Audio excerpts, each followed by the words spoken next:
and welcome back to Coffee Not Found, our new series where we bring you content and inspiration from the creative industry. This is an audio and video podcast available on iTunes, YouTube, and as I said before, some other social medias that I have no clue about. In the last episode, we spoke about unique marketing campaigns that use technology and gaming to promote the brand. And today we're going to continue that talk and look at further creative campaigns. The first one is actually, it's already a game in a lot of senses, T-Mobile Angry Birds, but they were putting together an advertising campaign in the real world. So it actually ran in 2011, so geez, it's 7 years old at this point. And the T-Mobile teamed up with Rovio, who make Angry Birds, in Barcelona to create a real-world Angry Birds game for the public to use. You used a smartphone, and basically the smartphone was connected to an air cannon, and behind a large screen which was displaying the game, you'd deploy the air cannon. And the levels were physically built and designed the same as the virtual game. So there were different birds, the green pigs, and they would explode on impact. The real-life experience even had a remixed version of the soundtrack, which was being played live by a brass band to make the experience more like a game. So it was a large public event, and it did contribute to it used the combination of medium of technologies and real-world gaming to get their message across. Not sure on how the campaign itself performed, but at the time I believe the actual videos themselves were quite popular. Another company is Boursin. They're a soft cheese provider in the UK. And in 2015, they teamed up with Because XM marketing agency and Hammerhead VR to create a VR 360 experience. The tactic was to market their new line of products, and using audio and 360 video, the user could experience life as food in the fridge. The users were taken on a journey across the shelves of a fridge, and the experience was brought to shoppers around the UK. They set up and toured, I think, 6 cities in total, and the videos were accessed via their YouTube channel. I think the video itself had about 200,000 views, so a reasonable return. Another one from the UK would be Cadbury's. In the UK, they ran a game as an advert on Facebook to promote their Marvelous Creations line. It was a simple game where users tapped obstacles before they fell to the bottom of the screen. At the end, they submitted their score for a chance to win a prize. The use of the mobile game allowed users to interact with the product before and during release of Marvelous Creations. And kind of brands like that do use simple games now and again. I know previously the likes of Lidl, coming up to Christmas, will have they've had back in the days of Flash, the good old days, they had a game where you were trying to shunt the next customer please barrier to the person who was next in line so they could use it. Very, very simple game, but you had 3 attempts and there were different obstacles to overcome. But again, it just built up their mailing list, which is what a lot of these products are about.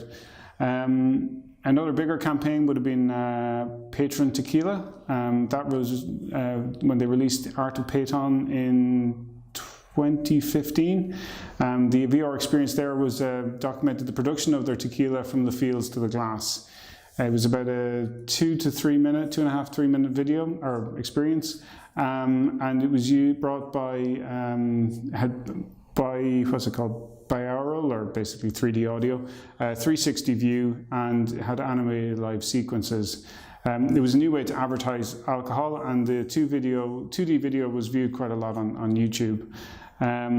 Again, some of these experiences, it depends on what they're trying to accomplish. So, I mean, some of them it's about getting the actual game in people's hands and have them interacting with it daily. The other times, a lot of it is just to get them on a mailing list. And if you can gamify that experience, people are a lot more likely to share. If we were a boring fuddy-duddy type podcast, we'd probably go into GDPR and all that other good stuff. But I'm sure there's a really good podcast that you can watch where you'll learn how not to incur the wrath of the EU. And this was the fee. I think it's 20 million euro is the maximum fine, or 4% of turnover, whichever is greater. So yeah, beware. But using gamification to attract those email addresses, it just encourages it. Maybe 4 or 5 years ago, the thing was to run competitions online, like and share and enter your details, or On Twitter, you could enter like retweet and win a prize.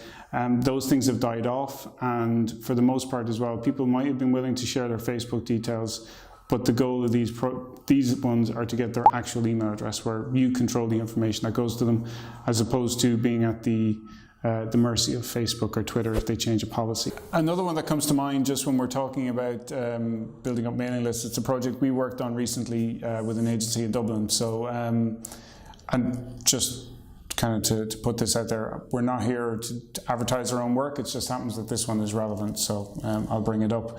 But there was a company in Dublin called Waven Pipes. They were celebrating 60 years in business, and they wanted to run a campaign at point of sale. So we were approached to help them build a point of sale game that just very quick and easy to get playing, that people would enter their details and they could win a prize.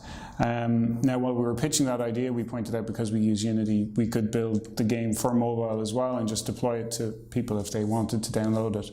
So that's what ended up happening. So we have these kind of multifaceted points where people can enter their email address. It comes straight in. At the moment, I think it goes into MailChimp, and then the winners of prizes are notified, and they've obviously a new mailing list built up.